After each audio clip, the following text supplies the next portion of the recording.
सरकार के मुख्य आर्थिक सलाहकार वी अनंत नागेश्वर ने चालू वित्त वर्ष 2022-23 में जीडीपी विकास दर 7% से अधिक रहने की उम्मीद जाहिर की है। उन्होंने कहा है कि वैश्विक मंदी के इस दौर में भी भारत सबसे तेज रफ्तार अर्थव्यवस्था बनी रहेगी।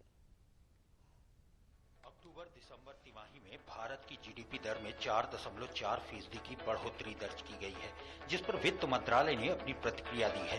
मंत्रालय में मुख्य आर्थिक सलाहकार अनंत बी नागेश्वरन ने कहा कि इस गिरावट के बावजूद भारत की अर्थव्यवस्था इस साल 7% की दर से विकास करेगी। उन्होंने कहा कि वैश्विक मंदी के बीच भारत अब भी सबसे तेज रफ्तार अर्थव्यवस्था बना हुआ है।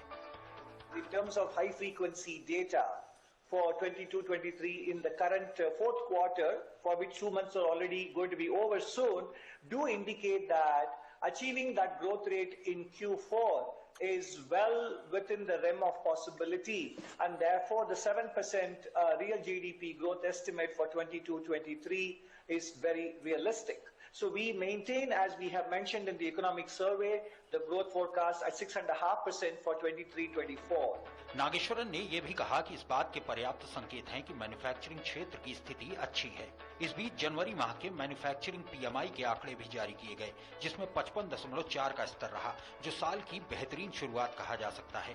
फरवरी माह के जीएसटी के आंकड़े भी काफी उत्साहजनक रहे। बीते साल के मुकाबले फरवरी में 12% ज्यादा जीएसटी कलेक्शन रहा, जो 1.4 लाख करोड़ से भी ज्यादा है। ये लगातार 12वां महीना है जब जीएसटी कलेक्शन 1.4 लाख करोड़ से ज्यादा रहा है। कोयला, कच्चा तेल, प्राकृतिक गैस, रिफाइनरी उत्पाद, उर्वरक, इस्पात, सीमेंट और बिजली में उत्पादन की वृद्धि दर अप्रैल-जनवरी अवधि में 7.9% रही। फरवरी में देश में ईंधन की मांग में तेज उछाल देखने को मिला है। पेट्रोल और डीजल की खपत में बढ़ोतरी 2 अंकों में रही है। महंगाई को लेकर भी अर्थव्यवस्था के मोर्चे पर अच्छी खबर है। उस मंत्रालय का मानना है कि थोक महंगाई दर आरबीआई के आरामदायक दायरे में रहने की उम्मीद है। Personal income tax as well as corporate taxes. And the GST collections, as you can see here, the April to January average on the right side, financial year 2022-23 is running well above the average of 1.2 lakh crores. Now we're talking about 1.5 lakh crores average. All of these are also indirect indicators of buoyant economic activity, stressing once again the fact that we need to abstract from quarter-on-quarter fluctuations and look at the bigger picture. अर्थव्यवस्था में मांग किस तरह से बढ़ रही है, फरवरी माह में ऑटो सेक्टर की बिक्री के आंकड़ों में साफ तौर पर नजर आते हैं। फरवरी में यात्री वाहनों की थोक बिक्री 11% 3.35 लाख इकाई के पार पहुंच गई। इस दौरान यह वाहनों की थोक बिक्री का रिकॉर्ड आंकड़ा है। मारुति सुजुकी इंडिया की घरेलू बाजार में थोक बिक्री 11% बढ़कर 1,55,114 इकाई पहुंच गई। हुंडई की थोक बिक्री 9% बढ़कर 57,851 इकाई पहुंच गई है। टाटा मोटर्स के वाहनों की कुल थोक बिक्री 3% बढ़कर 79,705 इकाई पहुंच गई। कंपनी ने घरेलू बाजार में 78,006 वाहन बेचे हैं।